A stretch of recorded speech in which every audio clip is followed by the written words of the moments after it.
allowed to use in any of our applications. The supervisor particularly always said that, oh, that's something only if you're dealing with energy inventions. So what we find is that throughout the patent office, that rejection for something that we personally would feel would not be operable was not a judgment we were allowed to make, except if we're in that security department that deals with energy and propulsion types of inventions. Here we have a brilliant device, again, almost 40 years ago. Look at the input and output.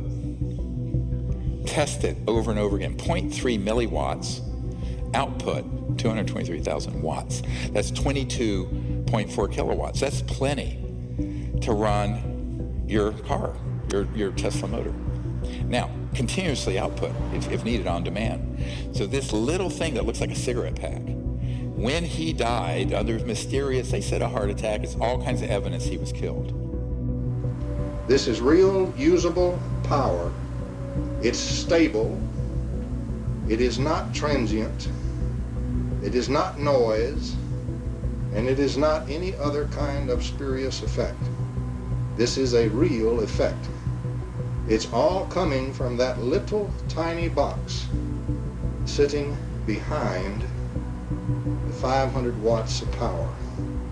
Behind the lamps, that little box is putting out all of that power, well over 500 watts, and yet it is receiving less than 1/3 of a milliwatt of input power.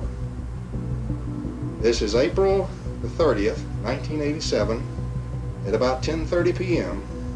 in the home of Mr. Sparky Sweet, the inventor of the very first vacuum triode. This is a most historical occasion. I was altered when I saw it because my view was that you could be anywhere then in the universe. You could be in a cave, you could be anywhere, and you had energy.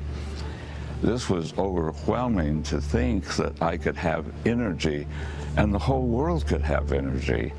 That all of a sudden we were on an equality economically. We didn't have to worry about the energy sources. The rest of that power is coming out of the surging energy of the vacuum. And this little box that you see right here, solid state, no moving parts, is the vacuum triode that's doing this very practical and historical work. He was shot at once with a silenced rifle from about 300 yards. The only thing that saved his life was he was an old guy and very feeble. He was stumbling as he coming up the steps and he fell down. He just flat fell down on the steps, caught his foot and fell right forward. And as his head went forward, the bullet went right by where his head was. And of course, the assassin was never found. This guy called me up. He said, we really need your help. And I said, the only way you're going to do this is that you disclose it, all of it, open source it, get it out there. I will see that we get it out to the entire scientific community. He says, no, no, no. It's Gollum, my precious, my precious, my precious. And I said, dude, you're going to take this to your grave. He took it to his grave. Yep, it's gone. This very distraught lady, who's Sparky's wife, she's saying Sparky's dead.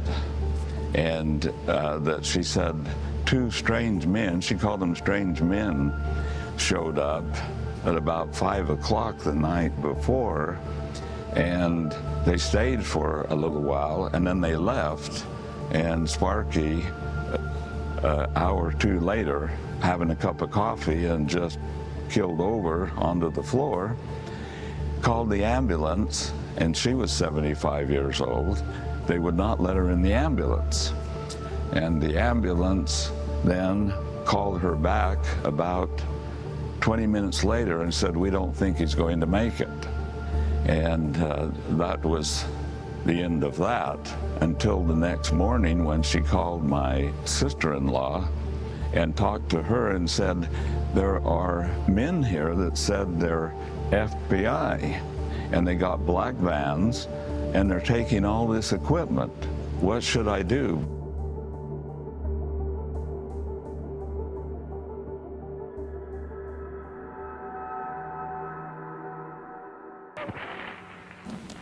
Good afternoon and welcome to this edition of Eyewitness Newsmakers. I'm your host, Doug Miller. On March the 23rd, chemists Stanley Pons and Martin Fleischmann rocked the world of science. They announced that they had achieved cold fusion in their